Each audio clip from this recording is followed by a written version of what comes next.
Alafia. I'm Dr. Gloria Lattimore Peace, host and producer of OmniU Presents the H30 Art of Life show. And we are back to a sober subject, and it's actually a question and not a statement. It's called civil rights or civil wrongs. And we have here with us tonight two very interesting young women who are very avid writers. One of them, Leanne Caston, is the major journalist in the Chicago Media Watch Report. Something that you should read, something that you should subscribe to. And she will be speaking out on a lot of issues at a lot of levels because she has a lot of information to share. And Marielle Johnson, who is a wonderful woman who has sacrificed so much of her life to trying to relieve some of the suffering of inmates in the criminal injustice system. And she has written a monograph called Tainted Justice. Welcome to TAMS, home of the first Supermax, a good place to live.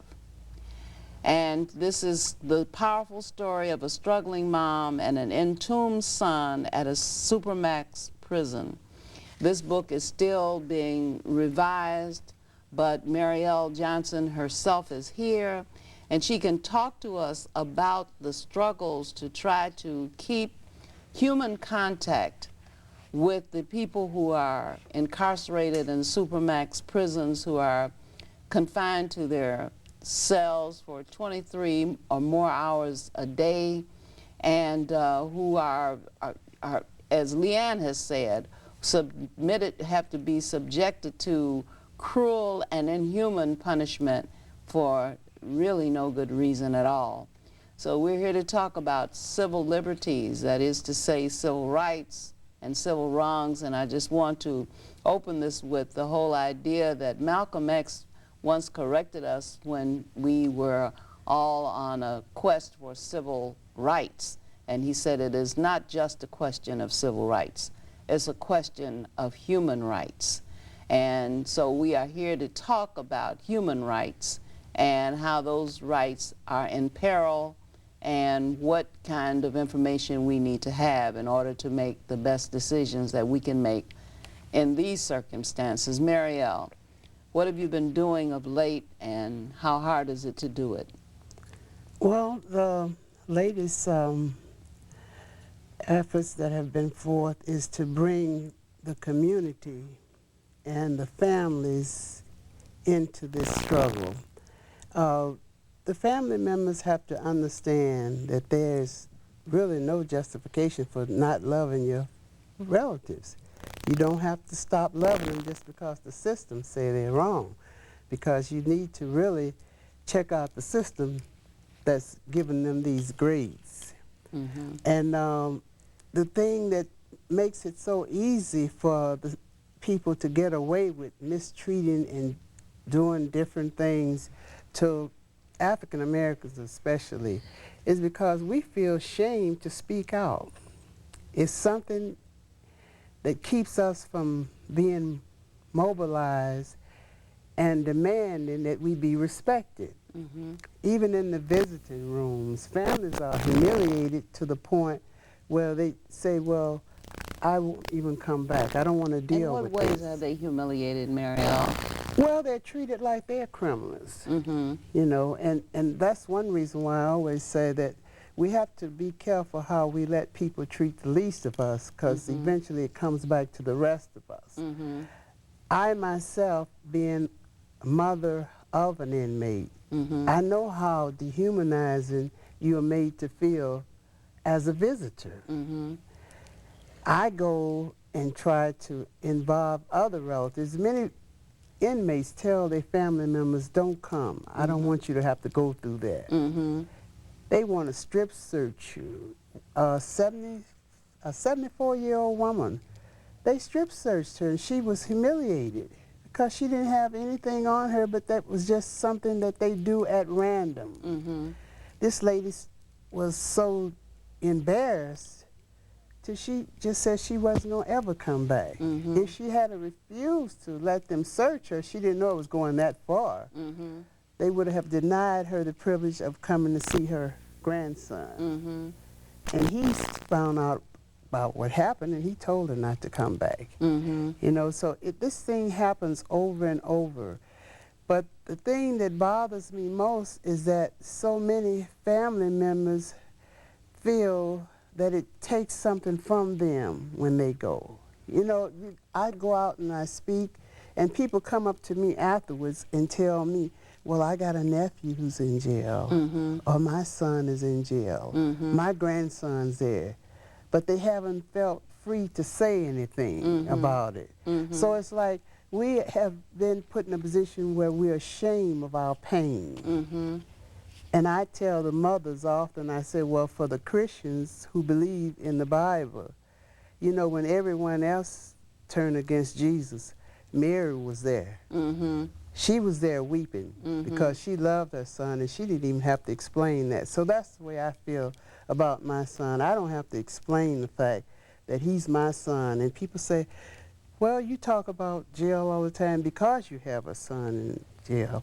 I said, that's not the reason. I talk about my son to try to perhaps reach other mothers so they would talk about their son, and then we can organize. Because I would speak up for my son if he was in hell, because I would want them to cool the fire down. Give him a break, you know. So I don't need no reason, no excuse to speak up for mine. But if we speak up together, that's when we can make a difference. You've been traveling back and forth to not just TAMS, but to other prisons as well, have you not? That's true. I go to Pontiac. For over 10 years, I was visiting out in Menard. I was visiting the inmates on death row. And I started doing that because I actually felt so helpless in my son's case. I felt like I couldn't help him, and I felt pitiful. No one was listening to me. I was trying to explain, and it was like, well, guess you would say that's your son. So somehow I got this message, inkling that I should go to the least of them. My son is not on death row. So I decided to join the coalition, and I went to death row. And that was when I actually came in contact with other inmates who were telling my story over and over. The things that they said happened to them, the reason why they signed confessions, or the reasons that different things had occurred in their lives that caused them to be on death row. It was hearing my story over and over, so I no longer felt unique, or like I was being picked on. I said it was God's way of showing me, see, you're not alone. I wasn't picking on you, I chose you. And it was because of my suffering and my pain that I was able to identify with other people who were stagnant. They couldn't reach out because they were in so much pain. But I want them to know that once you start speaking out, expressing what you feel, sharing what you're going through, it gets easier and easier. So I'm no longer ashamed. I'm proud of the fact that I have been able to endure this pain and let it become, instead of me being a victim, I see myself as a survivor who's out here to tell my story. Well, you know, it's interesting, Marielle, when you think about how we can feel compassion for people who are worse off than we are, without really recognizing that, in a real sense, our civil liberties are on death row. That's it. You know, so, you know, here we are, and we're, you know, certainly to be behind bars instead of in front of them has got to be more comfortable.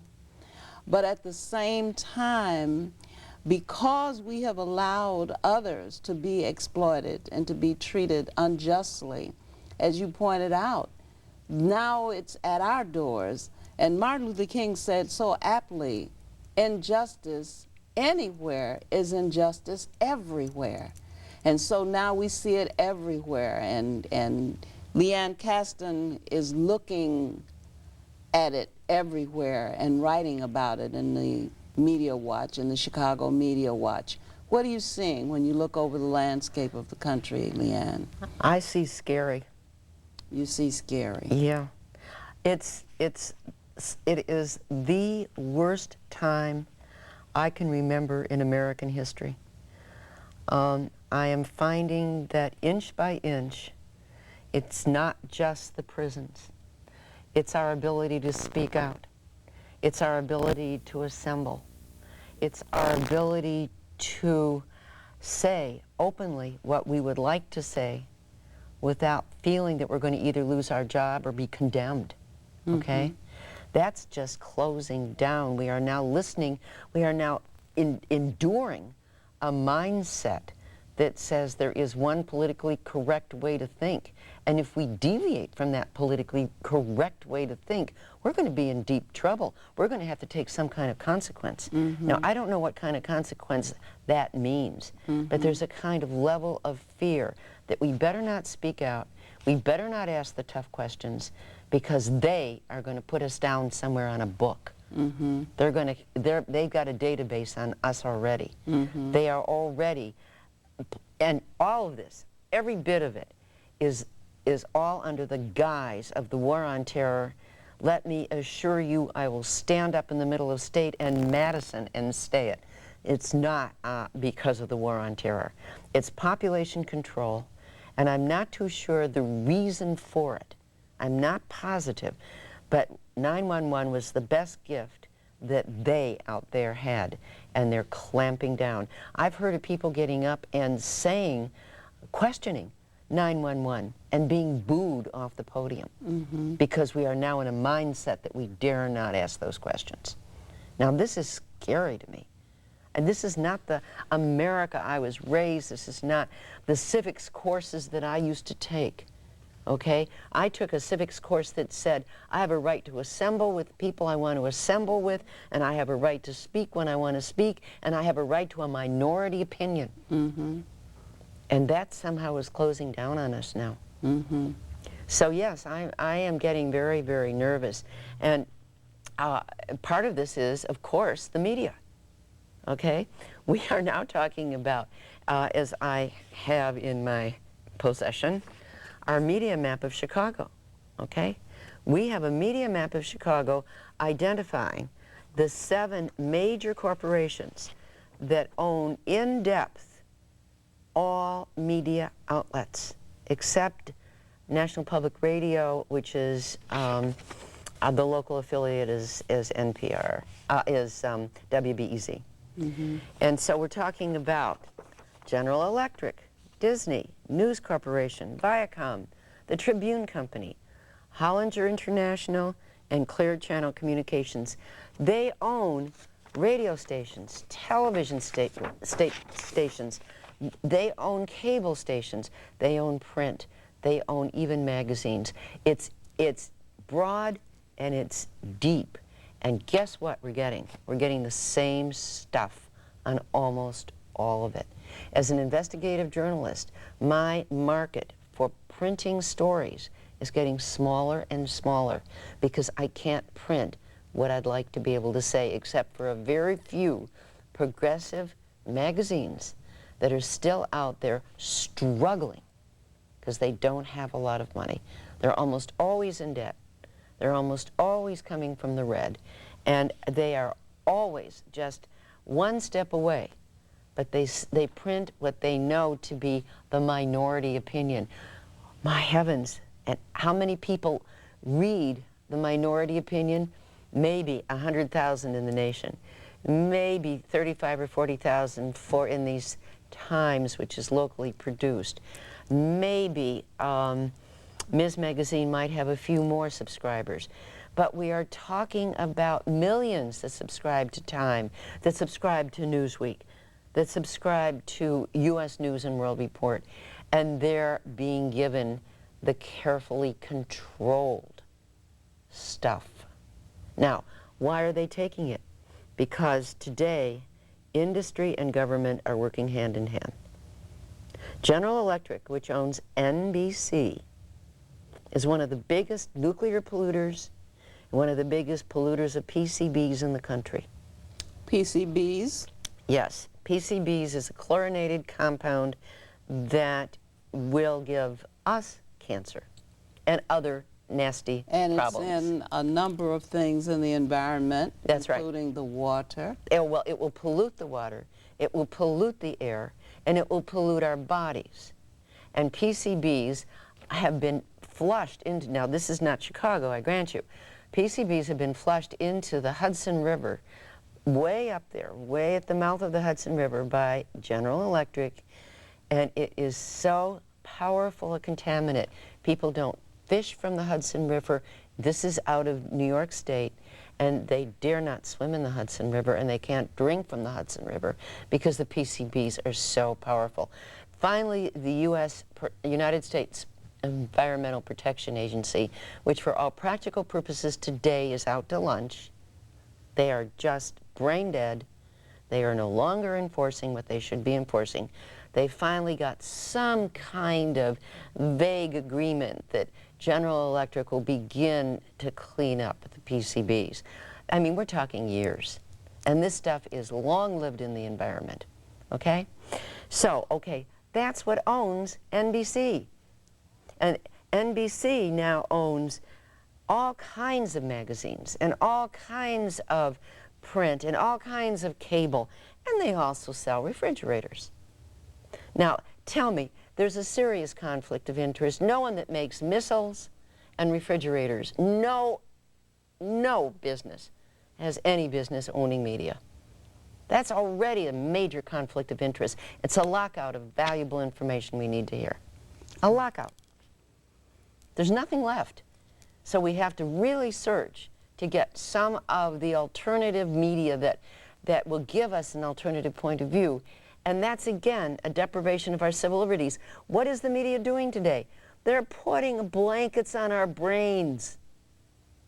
We don't really know what the heck is going on.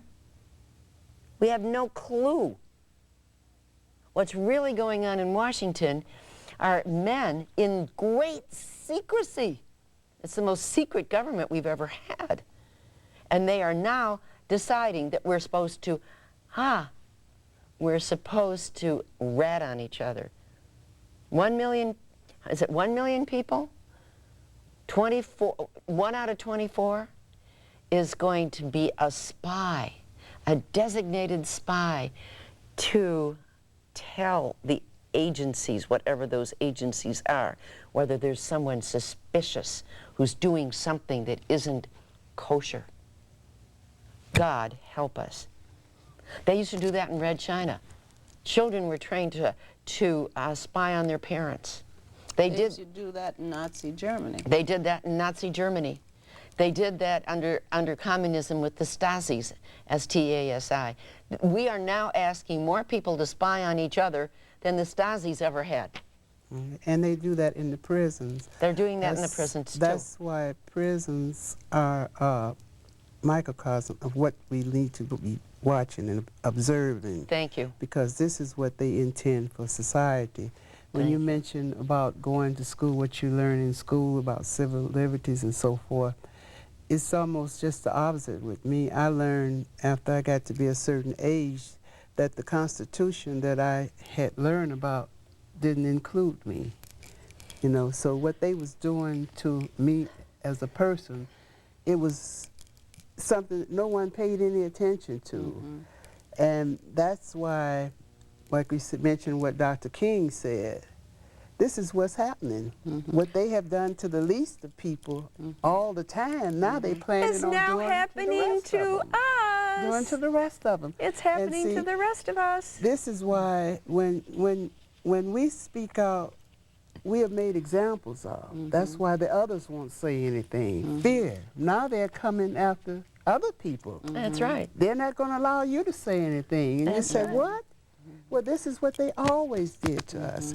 My son is in TAMS, not because of him being the worst of the worst. He had never had a ticket. I have a picture in there where he had a truce going on among the inmates to end the gang violence. That's their picture. Now they no longer can have pictures, see? But I got that picture. And see, this is why when they sent him there, they said, when he was interviewed, he said, I don't know why I was sent here. So the interviewer, she said, well, I'll check. I'll tell you why you were sent here. And she went rambling through the papers, and she said, I don't see why you were sent here either. But I'll tell you why. Because he has dignity, and he was influencing the guys. He was telling them young guys, you're not being smart. I thought I was being smart. Don't do that. If you go out of here, you better not come back in while I'm here. That's what he was telling them. He was telling them, you go to school while you're in here. Take the advantage of every situation. What did they do? They stopped all those situations. They can't take the advantage of them now. And anyone who had any outspoken spirits or had any pride about themselves, had any kind of family connection like my son had, they locked him away. They're going to squash those spirits. People took it for granted. Oh, they must have did something. Well, now they're planning on doing that to society. That's right. They're going to squash our spirits. Now, let me get back to something that we didn't even think about talking about, but I'm beginning to see connection. Now, first they come for the least of us. And now it's slipping like a cancer right through the road to the rest of us, okay? That's right. The destruction of our civil liberties, all right? But why are so many people not yet fighting? And I can give you an answer. One of the answers, it's not the only one, but one of the answers is our education system, which is now training people to perform perfunctory duties and take entry-level jobs, but there are no courses for vigorous debate. There are no courses that really do serious constitutional study. There are no courses that really take citizenship seriously. And I'll never forget, years ago, when I was a member of the volunteer member for Leadership for Quality Education. It was during a lot of the reform energy that was going on in the schools. And I was on the education task force and the communication task force. And I spoke to somebody in City Hall about how we needed to get back to some really good civic classes. And she says, that's not what we're about, Leanne. We are about just getting people trained for entry-level jobs. She said that to me. And then I began to realize things that are bad are not accidental. There's always some kind of purpose. And if our goal is to reach the minds and the spirits of young people and really get them to soar, we would be doing that. Yeah, but you know what they have to do, what you said, what's going on. Another reason why people don't get involved is because whenever they paint this picture, it don't look like them. You know, even the hijacker, number 20, he's a dark complexion. See, people don't identify with that. It's not me. See? Yes. When they talk about crime, the ones they keep projecting over and over, they're people of color. That's right. See, and so people are going along, oh, they're not talking about us. And usually when I talk to an audience of Caucasians, I point out to them that these laws that they have been putting in effect lately, they're not for people of color. They never did respect our civil rights. They could always, new, huh? They could always kick down our door, and nobody would do anything. Right. They could stop my son whenever. I have a son who's 50 now. He joined the service because he got so tired of being humiliated by the police when he was out in the street. So we never had those rights. So when they changed the book, they changed them so they can come after the other people now.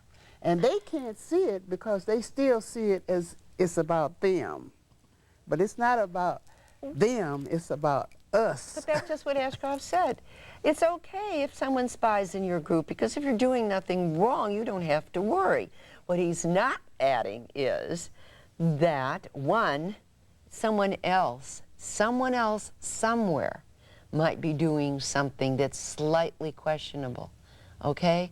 And if we don't protect that person out there who's doing something slightly questionable, eventually it'll hit us too. So we're not protecting each other yet, okay? It's going to get bad. It's going to get, no, I said it wrong, it's going to get worse.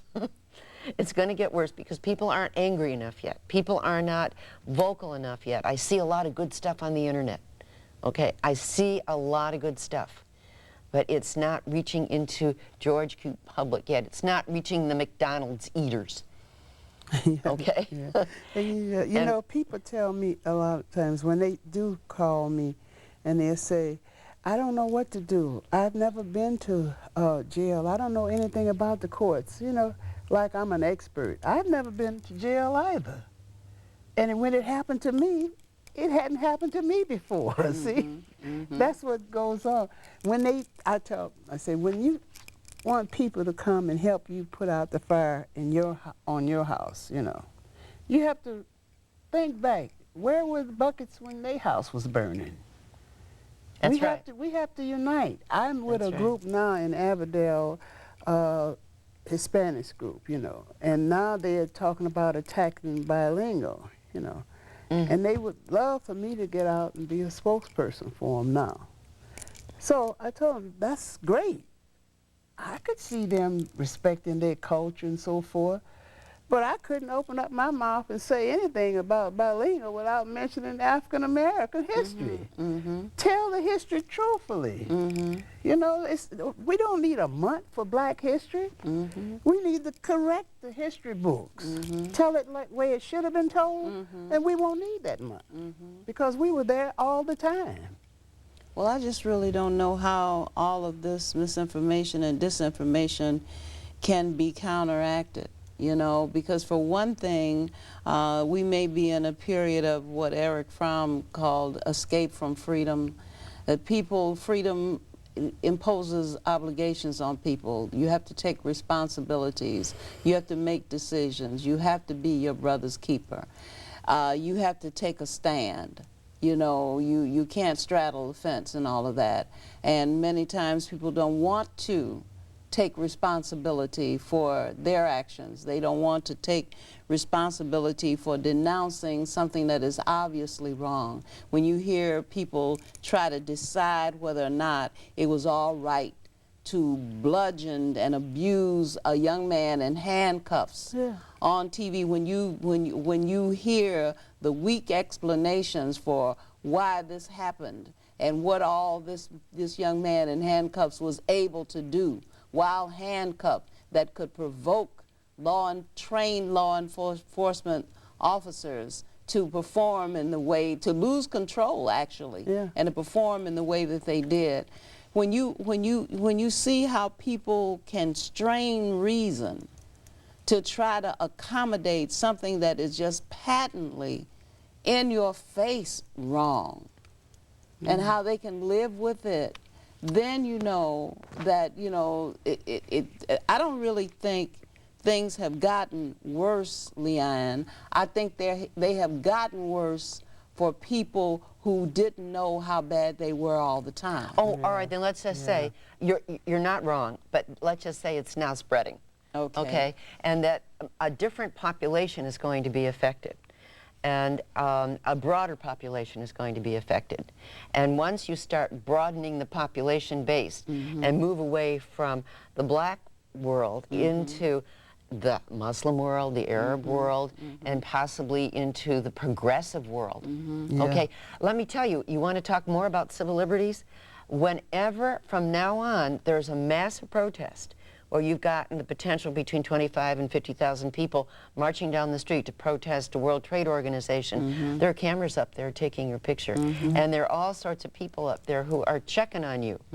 And that's the group. Now, these are the people who are doing the marching and are doing it notwithstanding the fact they know they're being cameraed, they know their pictures are being taken, they know that somewhere along the way the computer's going to put this in a file, and one of these days that file is going to come up when the same person who was protesting on the streets of Washington went to a meeting.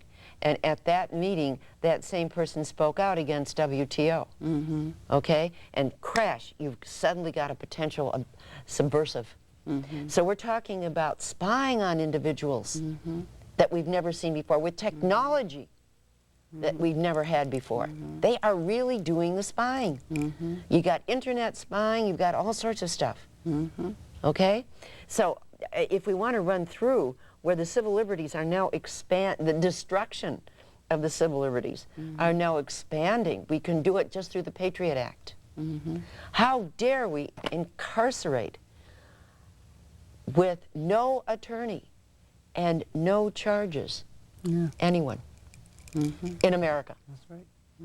How can we do that? But see, they've been doing it all the time. They In the never black did community. let us. They never did let us. Thank have an you for attorney. letting me know that, because I've been brain dead to that, okay? they did it But all the suddenly, time. suddenly after 9/11, if you go through the 260-some pages of the Patriot Act, let me tell you, you're going to see one destruction of civil liberty after another, one after another, and suddenly it's become big news to all of us who are civil libertarians, all right? And I point out to them that it's amazing that they can say how undereducated we are as people, but a young man can go before a judge and he will ask him a question like, do you understand? And read off the law to him. Sure. No, he don't understand what's going on. How could he? He don't understand. His mother before him didn't understand. And when you mention about the education system, they study in education now. They never did treat us fair.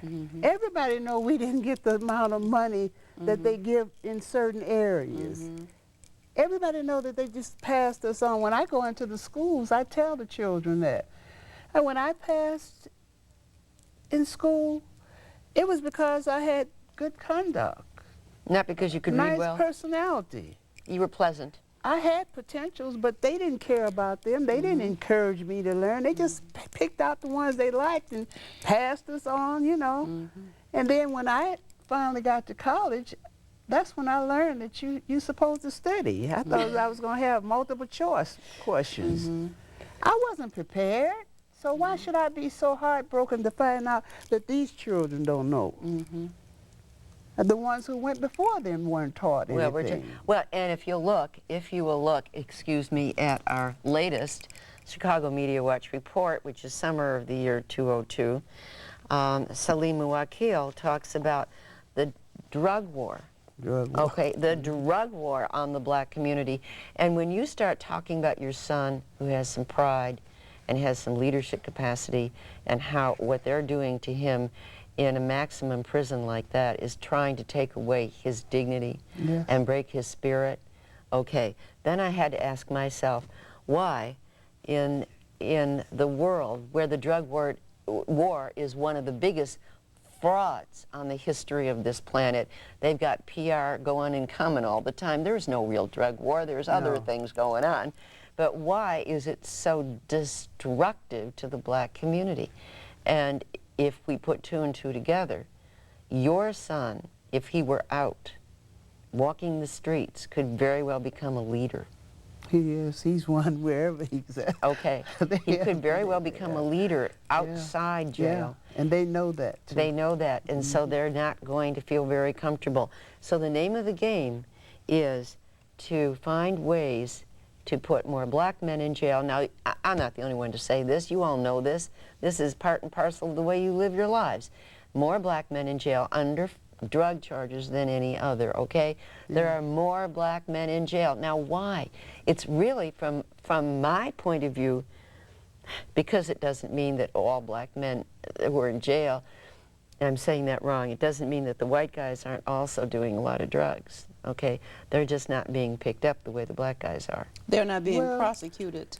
Okay. And it's called a disease. When white people use drugs, they call it a disease. Okay. They say it's not their fault. Well, you know, they also redefined crack so that it carries a stiffer penalty. That's right. It is. Okay, it now is that's not a civil some form of libertarian issue campaign. there, right? Right there. It's not some form of cocaine. It's some other kind of chemical. Yeah. That's right. And it carries a heavier penalty. there are all kinds of ways to visit But it's injustice population on control. people. Of course it is. When you take the Gee, do I sound childbearing, radical? when you take the males of childbearing age and separate them from the females of childbearing age, what better population control can you have? Not It's not simply much. they're not together, so there's no Not much. opportunity for them to reproduce themselves. Right. You know, the travesty, this travesty is older than this century. You know, Yes, it is. this travesty began for us at least when African people were separated from their homeland, when they were forcibly taken from their native home, and when the children were kidnapped from their parents and taken, and their parents were taken hostage when they went in search of the children. No, And that not allowed right to has read. never, that wrong has never been righted. No, no. it You hasn't. cannot get blood from a turnip, and you cannot get justice from injustice.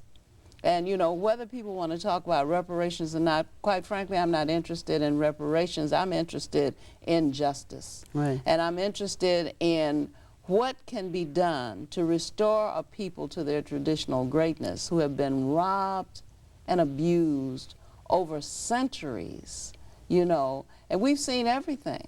We've seen everything. So if you want a description of what you can look forward to in the days ahead, all you have to do is read slave narratives. Yeah. You know, and there's a great interest in that. There are all kinds of our books out now. There's one called Soul by Soul, where they just talk about the slave markets. But when you read the slave narratives, when they tell you the kinds of experiences, and that we were undereducated, but we were not inexperienced. We learned from experience, Oh, and we yeah. knew that there was no crime that would not be committed against us at any age, of any gender, at any time, for any reason or for no reason. So we learned that early on. So if you want to see Frederick Douglass's speech of July 4th, is a very wonderful place when he talks about crimes that would disgrace a nation of savages. If you want to see Yes. the extent to which a nation can go to deprive people of their human rights, just go into anything that gives an honest discussion of the Atlantic slave trade, and you'll see it. But of course, racism has served its function because it has made people who are not of color believe that they are privileged and that these things could not possibly happen in their neck of the woods. And that they're you see? better. And it Yeah. is very frightening, you know, and very scary to them when it seems that that's a possibility. When drug addicts were all black people, you know, then the denigration stayed in the black community. But when young white children began to fall under the addiction of cocaine and now ecstasy and I don't know, all kinds of designer drugs, then all of a sudden there's this great alarm. It has to strike in places where people have at least the illusion of power before something can be done about it. Because as long as it's happening to the least of these, we know. You know, people think it happened to you because you did something wrong. You know, certainly if you are suffering, certainly if you are homeless, if you are starving, if you are jobless, you have not done something, because this is America, the land of equal opportunity, and if you go to school and get a good education, you will get a good job and you will live the good life. Are you spouting the cliches on purpose? You don't have to care about the stock market.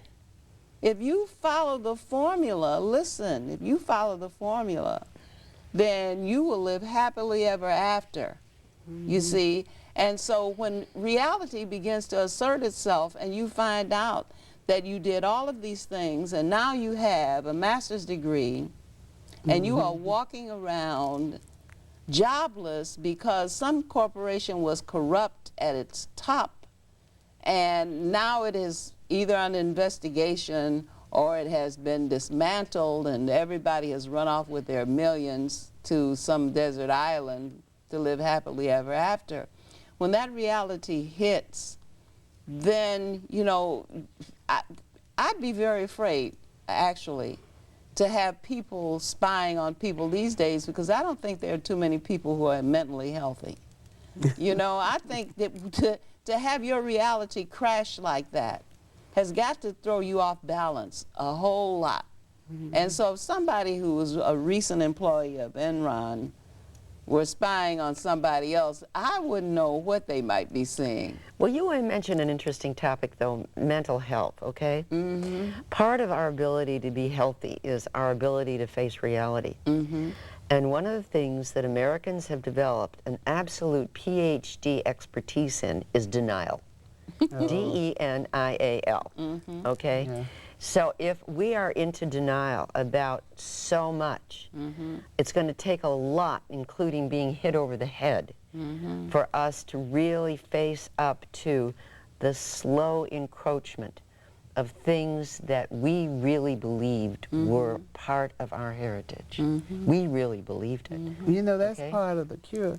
When you mention about that, you find, I know I have a friend, and that's what she felt close enough to me to ask me the question. She says she wanted to know why should she feel badly about what was happening to blacks? You know, because she didn't bring slaves here. She had no part of it, and so forth. And I told her, I said, I really appreciate you asking me that, because what you're looking at now, when you look at me, I'm the results of that.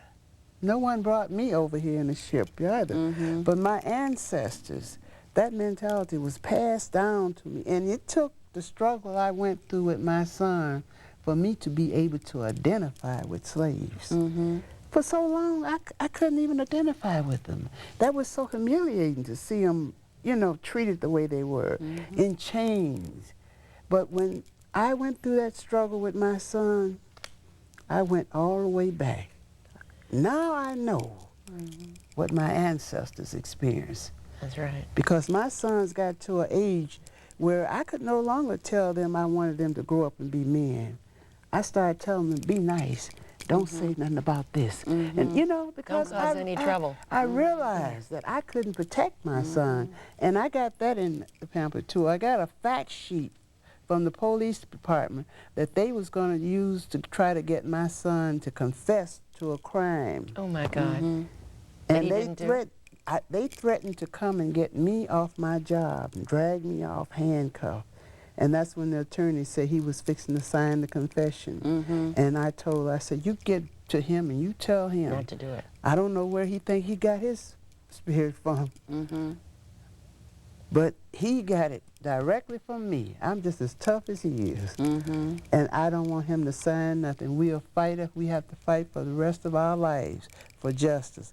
But don't sign, because I learned the worst thing a black man can do is plead bargain. And half of them in the jails, that's what they did. They plead bargain because of the fear. And that's what my son would be dead now if he had to sign that confession. Oh my. But you're also talking about facing your reality, okay?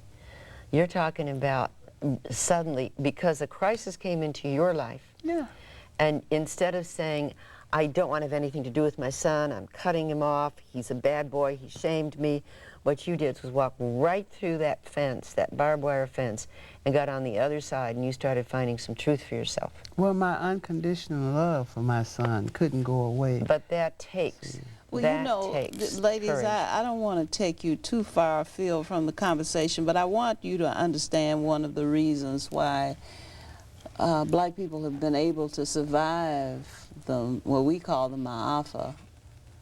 Other people call it Holocaust. It's because we have this very profound belief in God. Oh, yeah.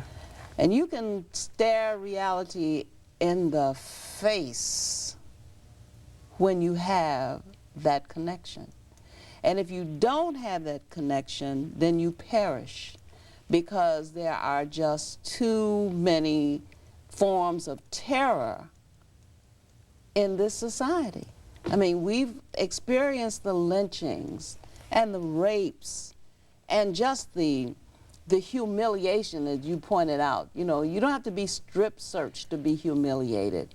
You can be treated as though you are nothing at all. You can be dismissed, held in contempt, treated like you're a child when you're fully a grown adult. You know, those kinds of things are damaging to the spirit. They put pain in your psyche.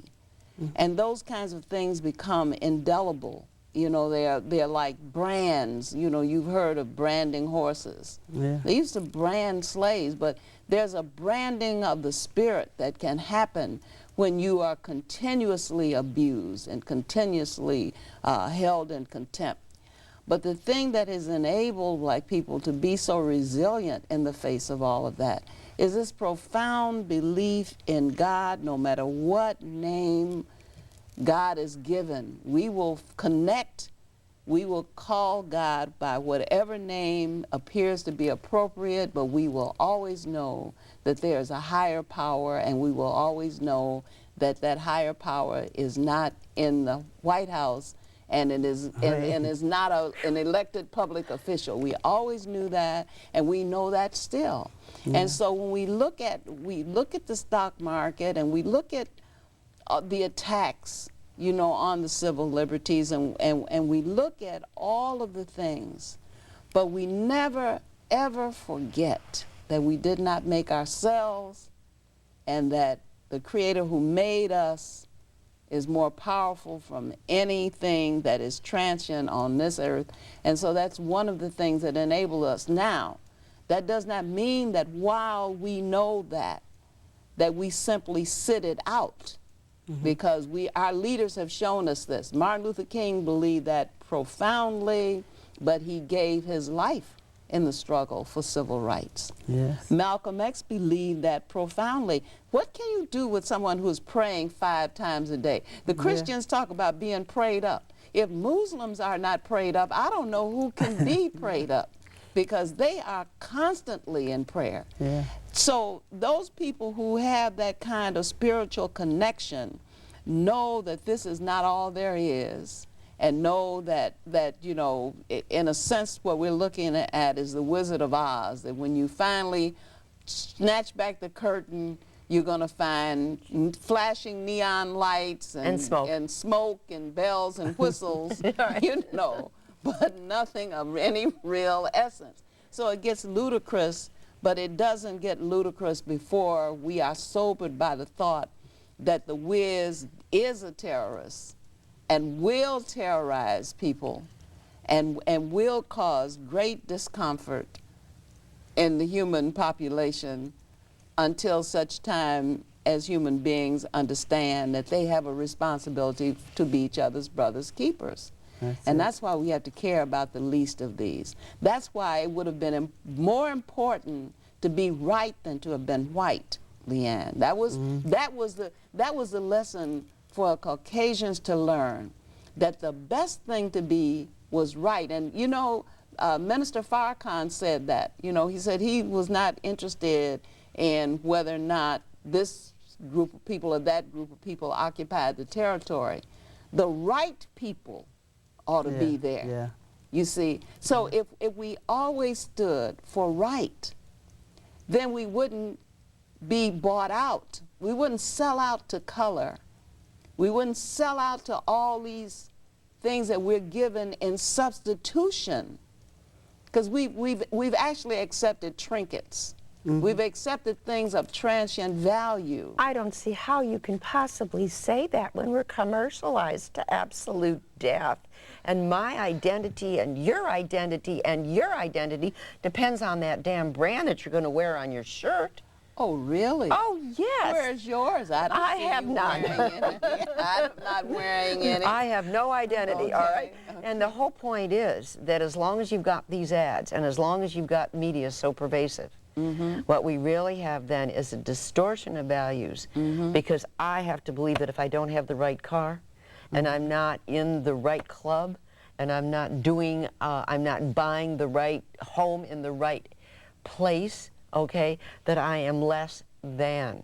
And it's getting back to your spiritual connection that gives you the balance that you need.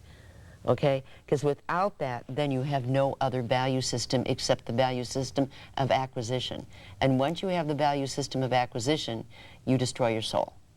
There's nothing left. And what profited a man to Sure. gain the whole world and lose his own soul? Of course. So, you know, what is the, you know, what is the value of things that are corruptible?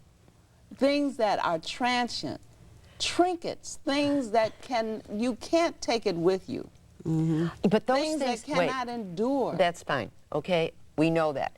And that's the preacher No, talking. we don't know that. Well, hold on. That's the preacher talking. But I am telling you that we've got another religion. And one of the heads of one of the biggest advertising agencies in the world actually said, we now have a new religion and it's brand names. And people are being literally manipulated by brand names. I have that on a piece of paper. I copied it off the internet with the quote, a whole bit.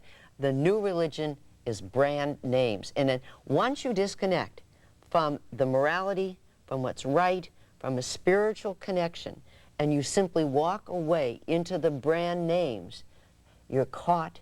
And there are millions of Americans who are caught. They don't know anymore because they've been seduced by the brilliance of these ads. And it's not a civil liberties issue, I grant you that. But it is an issue of such profundity that until we find a way to pull Americans back into a world where they understand the deeper values other than the brand names. Look at those kids killing each other for a bloody Nike shoe, okay? And until we get to the point where we can find that deeper message, I think we are going to have a problem reaching some people.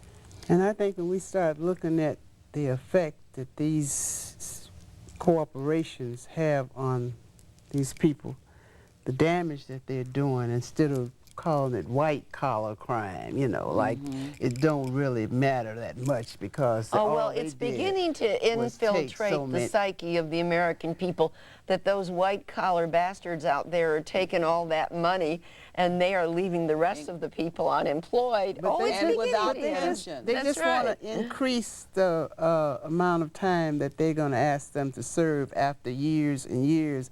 But Malcolm always said that whenever we use our strength as a yardstick to measure another man's weaknesses, then our strength becomes our weaknesses. And that's what's going on. People measuring themselves by other people, okay, you know, but hang better loose. than. There's something else that's moving here.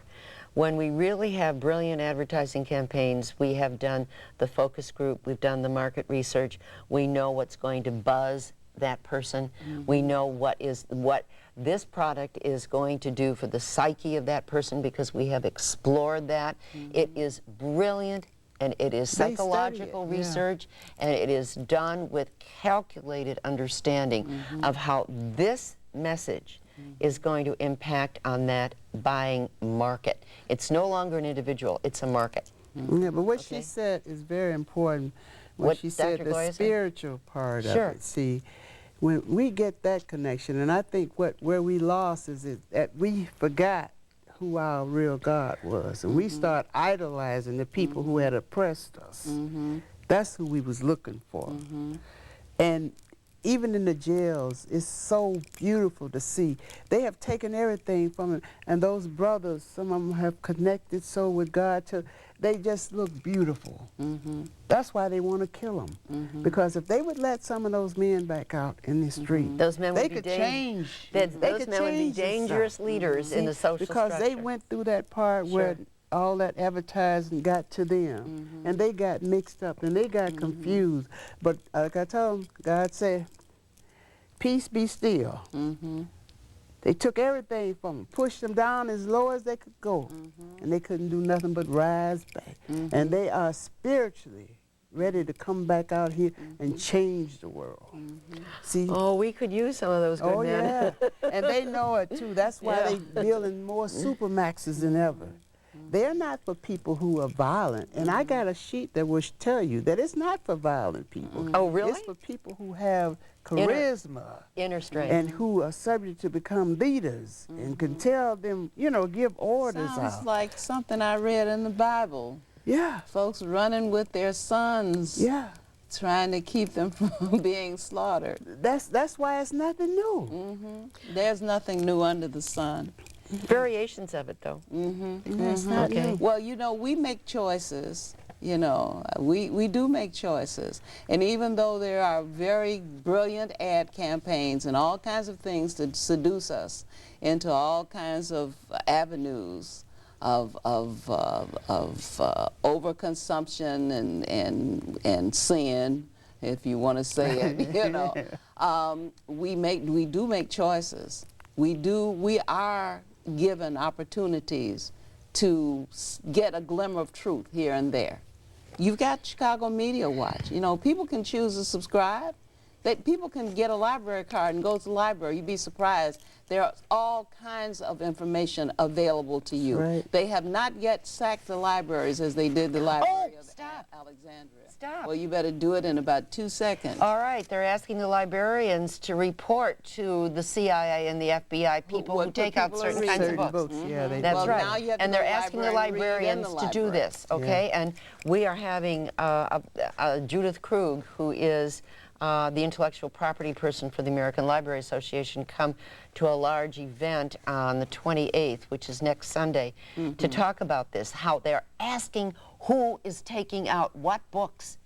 Well, you know, when you think That's civil about it- liberties. But you know what? Listen, when you think about this, with all of the, what is it, all these alphabets, CIA, FBI, whatever, with all of that intelligence did not prevent us from the loss that we suffered on September the 11th.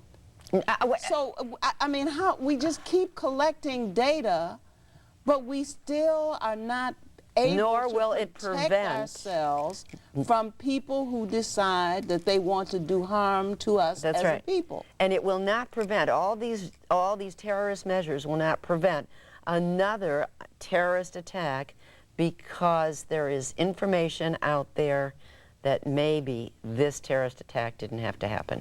Well, we have to say God is the greatest, and if we do our best, God will do the rest. Well, we believe that profoundly. We do believe that profoundly, but we wish that the bad guys would stop trying to compete with the Most High, because it is very stressful for those of us who have to be here and watch this movie.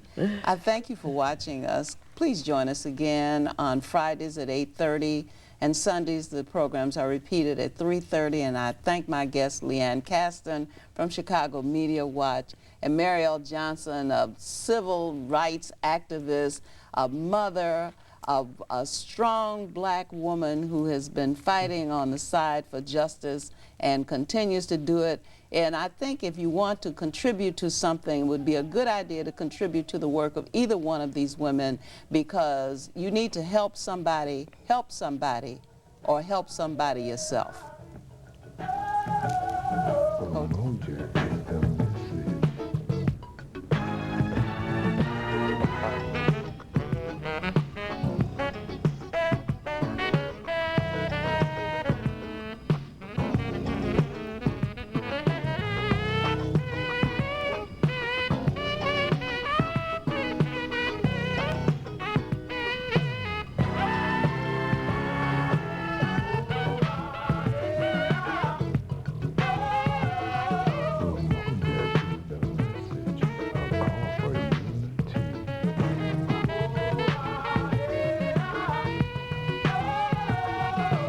Hi, curious about Social Security programs? Call CAN Info at 312-226-4636 for daily CAN TV 19 listings.